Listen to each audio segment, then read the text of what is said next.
Здраво на сите, фала Сандра за воведот. Јас сум Елена, како што кажа Сандра, работам во G&D Netcetera скоро 8 години, од кои што последните неколку работам посветено на подобрување на пристапноста на нашите продукти и исто фасилитирам и ревизија на пристапноста. Пред да ви раскажам накратко како се спроведува една ревизија, сакам само да ве потсетам на темата што представува веб пристапност и кои се тие лица со попречености. Веб пристапност значи и дизајнирање и градење веб апликации за еднаква можност да имаат сите корисници да ги користат, вклучувајќи ги и оние со попречености. Лица со попречености не се исклучиво само лица со некаков инвалидитет, туку ги вклучуваме и некои со привремени повреди или па некакви ситуациони попречености. Ова може да биде било кој од нас во секој момент и затоа ја ги спомнав овие три категории, затоа што и ако спроведиме некое решение со цел да му се олесни пристапот на некој со трајна попреченост, бенефит можат да искористат сите. Ова исто така е познато и како ефект на слеани рабници, или на англиски е познато како curb cutting ефект. Идејата тука е дека ако рабникот е слеан за некој корисник на инвалидска количка, истиот бенефит можат да го користат и родители со детски колички, велосипедисти, торбички за на пазар и слично. Овие решенија исто имат примена и во веб светот. Постојат најразлични уреди, технологија за овие лица да можат да пристапуваат кон веб решенија. Ги издвојувам неколку од типот на брајова тастатура, зголемено или адаптирано глувче, зголемени тастери, уред за следење на погледот, има и најразличен софтвер, како например читач на екран, софтвер за препознавање на глас, софтвер за зумирање. Важно е да напоменаме дека овој софтвер не работи сам од себе, туку мора апликациите да се градени така што можат да соработуваат со оваа технологија. Сега како ние, како дизајнери и инженери, може да се осигураме дека нашите апликации можат да соработуваат со ваква технологија. Ке ги следиме VCAG принципите. VCAG е кратенка за Web Content Accessibility Guidelines и се напишани од W3C. Ова е листа на препораки за градење на пристапни веб решенија. Се поделени во 4 категории. Perceivable или дали јас можам да го видам или слушнам контентот, operable или дали можам да го користам, understandable или дали го разбирам или има смисла за мене, и robust, што е малку потехничко, како кодот јас што го пишам се појавува на уредите што ми се достапни. Овие зборчиња не ги преведов од причина што се користи акронимот PUR за лесно памтење. Сега, во зависност од тоа колку од овие принципи се имаат примена на страната прво и колку од нив се постигнати, веб страни ве добиваат оцена за усогласеност според VCAG. На прво ниво има отприлика 32 критериуми и ова е нешто најминимално што треба да го има секоја страна. Наредно ниво има 52 критериуми или отприлика 20 плюс од претходното ниво, и ова ниво е препорачливо и е сосема доволно за било кој корисник да има добро искуство на страната. И има уште едно ниво кое ги содржи сите критериуми, ама па зошто ова не го спомнав како препорачливо ниво? Тука има критериуми што се навистина многу строги.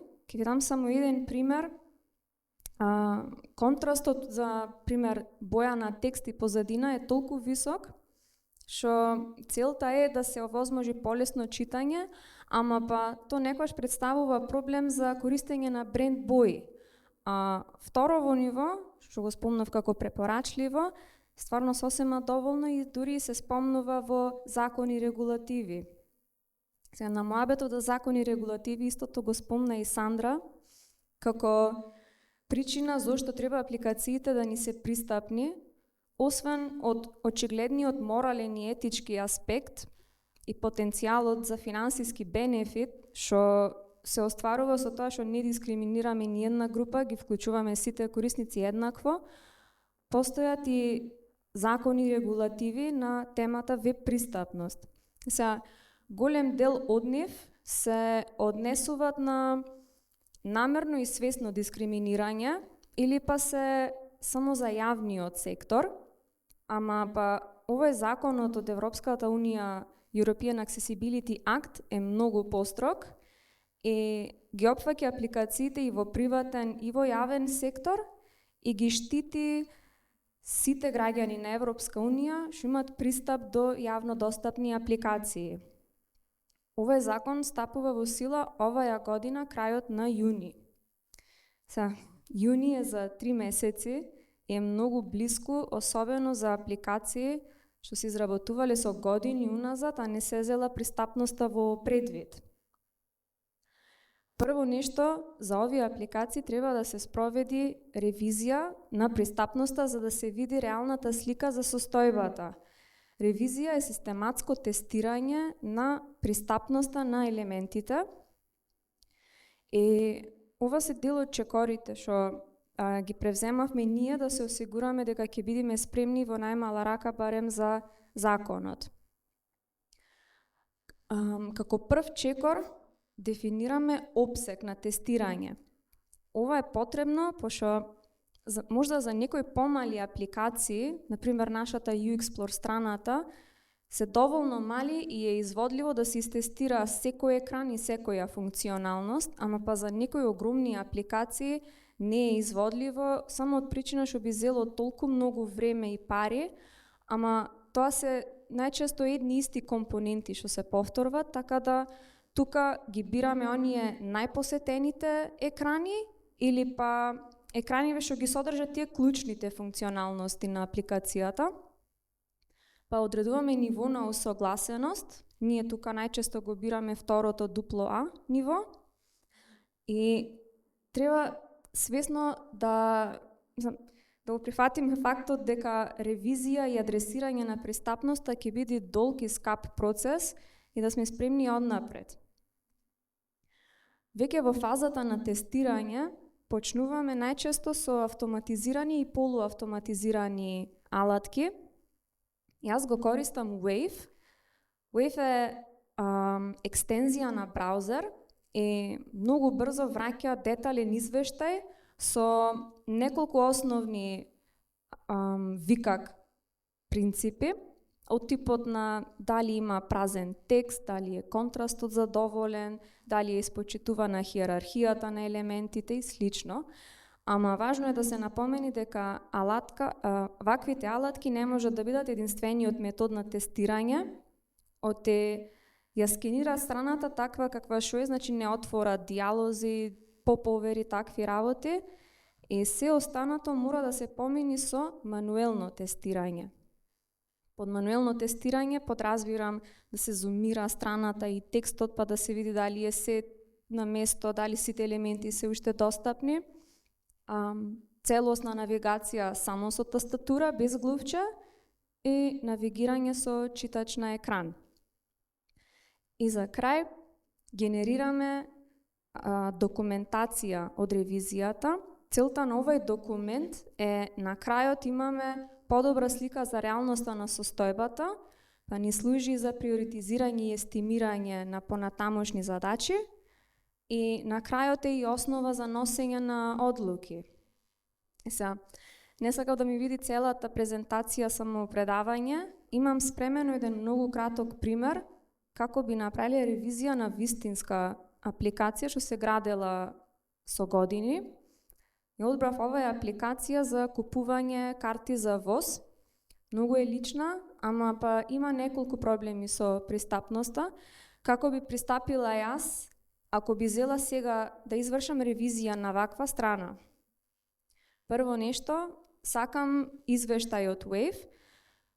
Вака изгледа скенирана страна со Wave, малку е хаотично на почетокот и се појавуваат многу елементи наеднаш. Ова се критериуми според VCAG и Wave ги бележи и оние што поминват, што се окей, и оние проблематичните. За ние ќе се фокусираме на тие што се проблематичните. Како например, имаме еден празен линк. Ова всушност е anchor tag и внатре единствениот контент му е една слика и ни таа сликата нема алтернативен текст. Се ако пристапи тука читач на екран, само ќе знае дека тука има некаков линк, ама нема да знае како да ја соопшти содржината. Наредно имаме низок контраст на текст, на боја на текст со позадина и имаме input без соодветна лабела. Ова иако се прекршоци според VCAG, не се толку сериозни, имаме и неколку предупредувања подолу на страната. Едно предупредување е дека не е испочитувана хиерархијата на насловите. Ова значи дека некаде на странава има H1 наслов, па наредно има H3. Ако го скокниме H2, тоа е violation според VCAG, ама не е толку сериозен и затоа е обележано како предупредување. Исто имаме и redundant alternative text. Тука всушност што е проблемот е дека алтернативниот текст на овие сликички е истиот со насловот што следи одма после сликите. Ова исто не е голем прекршок, ама исто ако би дошол тука читач на екран да го најавува контентот, ќе го прочита истиот контент два пати редоследно, а овие слики всушност се сметат за декоративни и треба скроз да се скокнат во распоредот за читач на екран. Тоа се сите проблеми што ги најавува Wave за оваа страна. Вака би изгледало едно мануелно тестирање. Ова е истата апликација, само нареден екран. Пред да го пуштам видеово, да ги објаснам што се овие коцките на екранот. Ова е црната коцка со текст, е оствари транскриптот на скринридерот, што го имам пуштено во моментот за тестирање. Нема звук, ама ќе ве водам нисто што се појавува. И ја имам изложено и тастатурата, за да се гледа кај кликам во кој момент, пошто имаме нефункционални елементи. Го пуштам видеото. И са, првиот проблем што го наоѓам е дека кога шетам низ индивидуалните станици, текстот во скринридерот не се менува, што значи дека ако слеп корисник тука сака да одбери конкретна станица, нема да ја чуе. Исто овај date picker-от воопшто не реагира на тастатурава, не можам никако да сменам дата. И исто еден голем проблем е што кога ќе дојдам тука на листава со индивидуалните возови, сега фокусот ќе го ставам кај копчево и на нареден таб оди на некое наредно копче, што значи дека со навигирање на тастатура никако не можам јас да купам карта. Овие проблеми се доста посериозни во споредба со тие претходните што ги најдовме со Wave, па затоа и нели мора да се тестира мануелно. Се можда има уште проблеми со странава, ама за волја на времето ќе се преправаме дека овие 5-6 проблеми се тие едните и да видиме како се документират овие проблеми. Вака изгледа еден VPAT документ или Voluntary Product Accessibility Template. Ова не е некој стандард, има препораки од VCAG како се пишуваат овие документите, ама сите се многу слични на овај. Важно е да ја имаме оваа колоната за критериум, од самото тоа што го поврзуваме проблемов со соодветниот критериум, добива поголем кредибилитет проблемот. Јас исто додавам локација и скриншот, пошто сакам кој да го користи овој документ одма да се снајди кај се овие проблеми. Исто имам и колона за severity и оваа колона ми служи за приоритизирање на проблемите. Ќе ги спомнам после што означат поединечниве сериозности. И имам колона за опис и ако точно знам што е проблемот, некојаш пишам и моја препорака како се поправа ова. Првиот проблем тука на листава е нели повторувањето на текстот. Ова е според нивоата на сериозности најнесериозен проблем, оти стварно не е толку страшно да го чуеш истото нешто два пати, ама сепак е викак violation. Наредно, празното копче е малку посериозен проблем, оти го тераме корисников сам да истражува што се случува кога ќе го кликни копчето, и тоа не е толку страшно, кога ќе кликни ќе свати дека било homepage линк, ама пак и тоа е violation. А пак последниве две ги имам обележано како критични, пошто овие проблеми скроз го спречуваат корисникот да продолжи напред. Доста сериозен проблем е ако на страна за купување карти за воз не можеш да смениш дата или па да ја селектираш индивидуален воз. Сега кога ја имаме оваа табела со сиве овие проблеми, веќе имаме и подобра слика за реалноста на пристапноста. Пак, ако се преправаме дека ова се сите проблеми на страната, одма може да знаеме кои се оние на кои што одма мора да се работи и да имаме соодветна приоритизација. Ама пред да почнеме со санирање, важно е да се обучи тимот на тема пристапност. Оти ова не може да биде одговорност на еден член од тимот, тоа би било не само многу работа за тој едниот или мал број на членови од тимот, туку и овие проблеми ќе почнат да се појавуваат одново и одново. Значи го обучуваме тимот, потоа имаме приоритизирање според сериозноста или според локацијата на проблемот. Локација мислам ако се наоѓа на некој екран што е многу често посетен, па зависи. Од кога ќе се попрацува овие проблеми, може и да почне да се размислува и за сертифицирање. И за крај, треба континуирано следење на ситуацијата, пошто ваквите подвизи од типот на ревизија и фокусирано поправање на проблемите се скапи и не може да се случува цело време, ама па ако се земи пристапноста како стапка во секој чекор од дизајнирање, имплементирање, тестирање, тогаш може да се спречат проблемиве пред да се појават. За крај, сакам да препорачам и тестирање со вистински корисници. Под вистински корисници мислам дека и онака ние имаме во пракса да си ги тестираме нашите решенија, ама треба да се вклучат и корисници со попречености. Пошто ако не добиеш надворешна валидација од вистински корисник, никогаш нема да знаеш за вистинската состојба на апликацијата, на пристапноста на апликацијата. Имам еден многу краток пример од наше искуство на работа, кога тестиравме еден ваков екран со слеп корисник. Ова е многу едноставен екран и целта е многу едноставна, да се префрлат пари на друго лице. И го следевме корисникот кај што ја пополнува оваа формата и немаше проблем. Се дури не стигнавме тука и тој не слушна од скринридерот едно одречно не. Зошто слушна така? Пошто од некоја причина, наместо да напишеме целосно street number, ние напишавме no. И тој кога го чу тоа no, мислеше дека има ерор на страната и почна да се фокусира да го најди кај е проблемот и да излезе од ситуацијата. Ова беше многу интересно за мене, пошто ние бевме во таква една заблуда дека ваквиот екран е пристапен, пошто ги имавме испочитувано сите викак принципи и бе доста едноставен екран, нема ни толку многу што да се сгреши, ама пете ги занемаривме тие принципите од категорија на understandable, дека се дури не добиеш валидација, не можеш да знаеш.